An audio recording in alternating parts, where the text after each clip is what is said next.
Oke, kita mulai ya. Hari ini kita bakal menyelami bagian terbesar, sekitar 99% dari seluruh kisah umat manusia.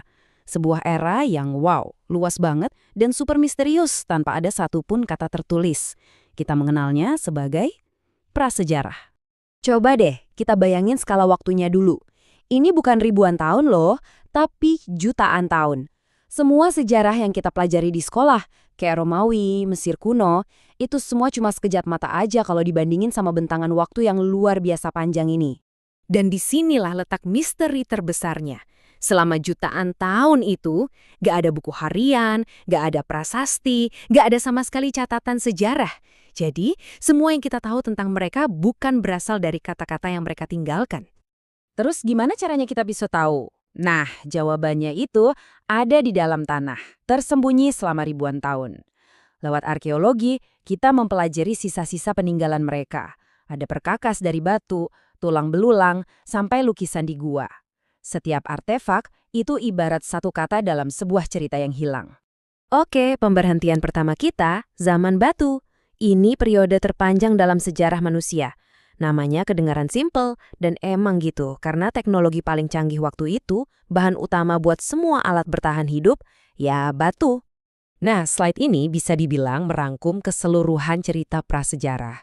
Ini adalah sebuah perjalanan besar dari kolom kiri ke kolom kanan, dari gaya hidup food gathering yang cuma ngambil apa aja yang disediain alam, menjadi food producing, di mana manusia untuk pertama kalinya bisa mengontrol pasokan makanan mereka sendiri. Ini revolusi total. Zaman batu yang super panjang ini kita bagi jadi beberapa babak penting. Kita mulai dari Paleolitikum, zamannya para pemburu nomaden, terus ada Mesolitikum, masa transisi, lanjut ke Neolitikum saat pertanian lahir, dan diakhiri sama Megalitikum yang misterius, dengan monumen-monumen batu raksasanya. Yuk kita bedah satu persatu. Inilah awal dari cerita kita, Paleolitikum. Coba bayangin hidup yang sepenuhnya nomaden, terus-terusan bergerak ngikutin hewan buruan dan musim buah. Mereka hidup dalam kelompok-kelompok kecil, mengandalkan alat batu yang masih kasar banget. Tapi, ada satu penemuan yang mengubah segalanya. Api. Api ngasih kehangatan, perlindungan dari predator, dan cara baru buat memasak makanan. Oke, kita geser ke zaman Mesolitikum, masa transisi. Di sini kita nemuin sesuatu yang namanya, agak susah ya nyebutnya, Kyochokenmundinger.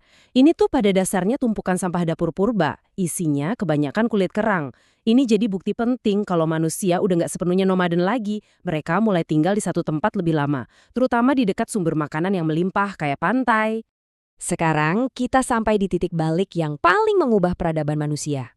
Namanya Revolusi Neolitikum. Ini bukan perang ya, tapi sebuah perubahan fundamental dalam cara manusia hidup yang dampaknya masih kita rasain sampai hari ini.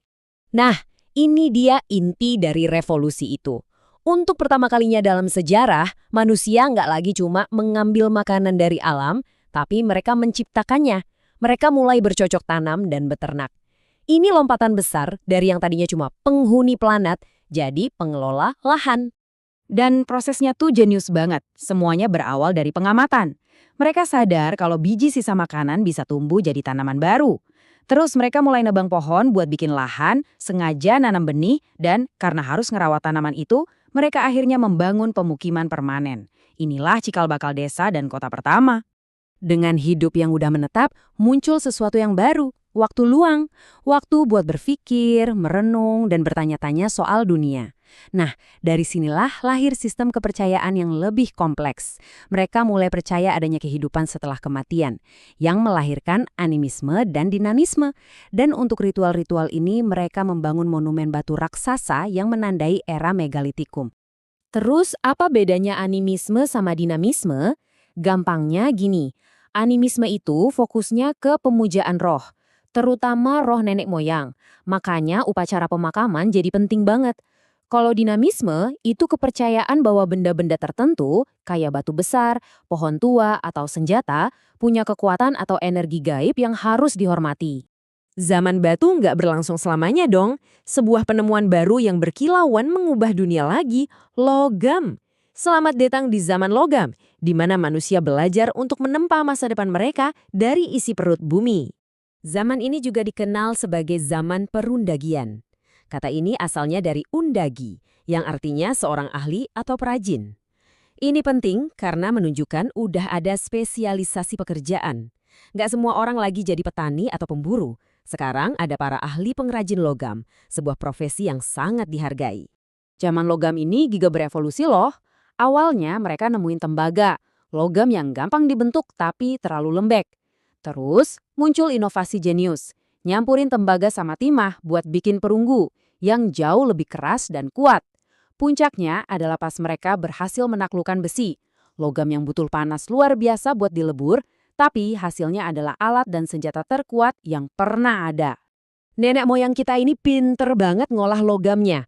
Mereka punya dua teknik utama. Pertama, teknik B-valve yang pakai cetakan batu kayak gini dan bisa dipakai berkali-kali.